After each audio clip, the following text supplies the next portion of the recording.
Yeah, what's goody? Your boy Biggs back at it again. 300-second review, part of the triple threat known as the InternetSmarks.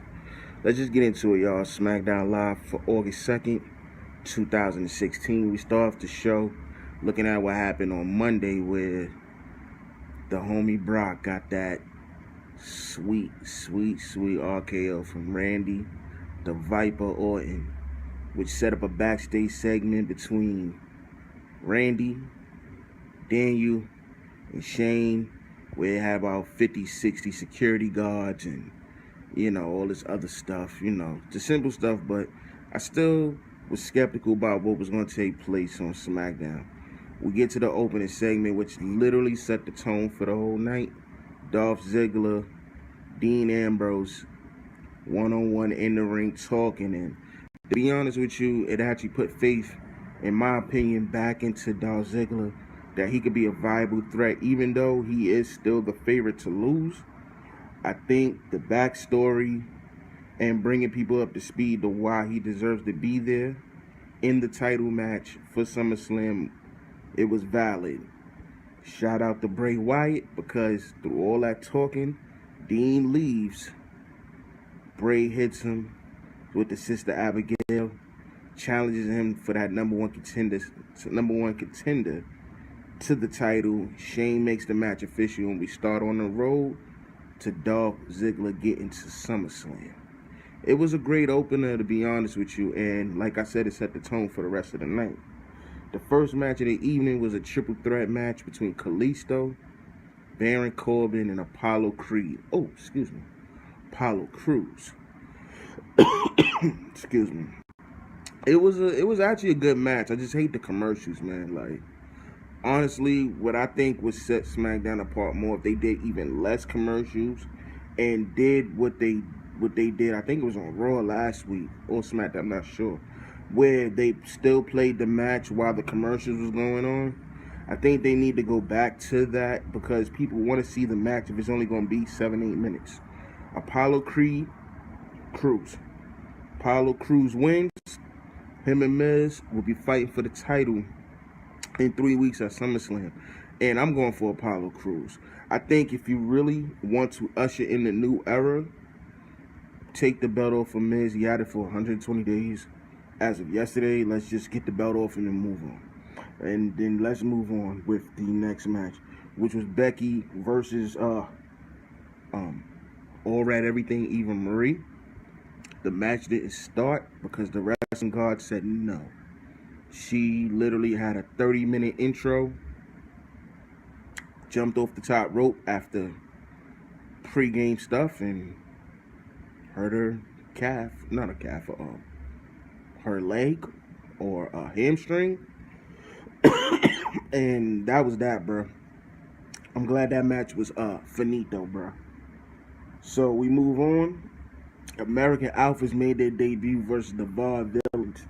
Alphas did what they do. I'm glad they're there, and they are literally going to prove that they are the best tag team on the roster.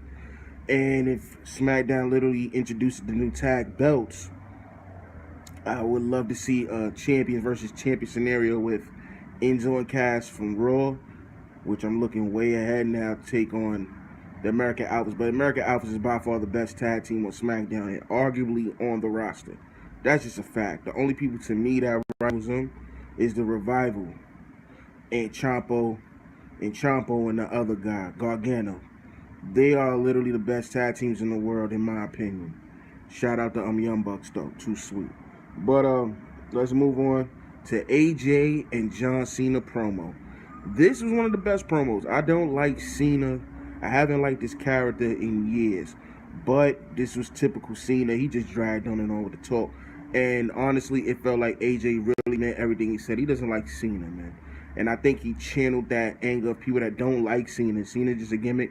Who needs to win more at SummerSlam is the question.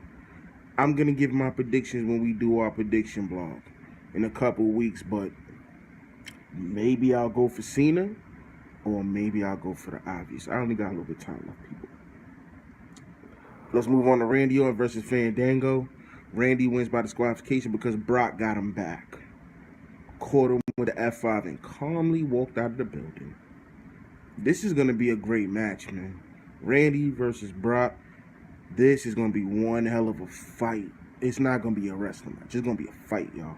Let's get to the main event. Dolph Ziggler versus Bray. Again, they needed more time to put on a better... My thing is with SmackDown, they need to put on 20-minute matches. For your most important matches, 20-minute TV matches, man. Dolph wins with the super kick.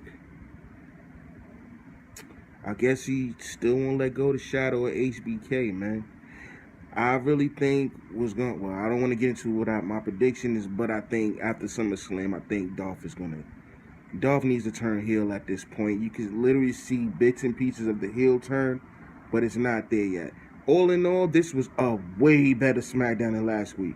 I'm so happy that SmackDown picked up the pace. They haven't used everybody on the roster, obviously.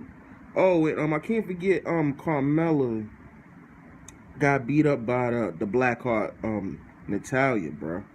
So, I mean, that could be a little rivalry if they bring a new women's title to SmackDown as well. But overall, I give the show... I give it a 7.5 out of 8, y'all. Out of 10, excuse me.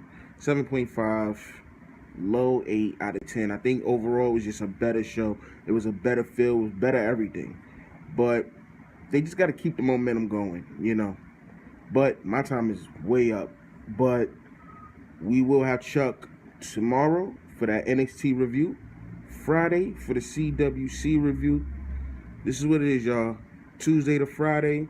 We hit y'all with back-to-back reviews. And when the pay-per-view comes, as y'all know, on the weekend, we give y'all that prediction block. So, my time is up, y'all. 300 seconds. Salute to all viewers. Like, comment, share. If you feel like we need to do something different, let us know. But this is just us, bro. InternetSmarks. Peace.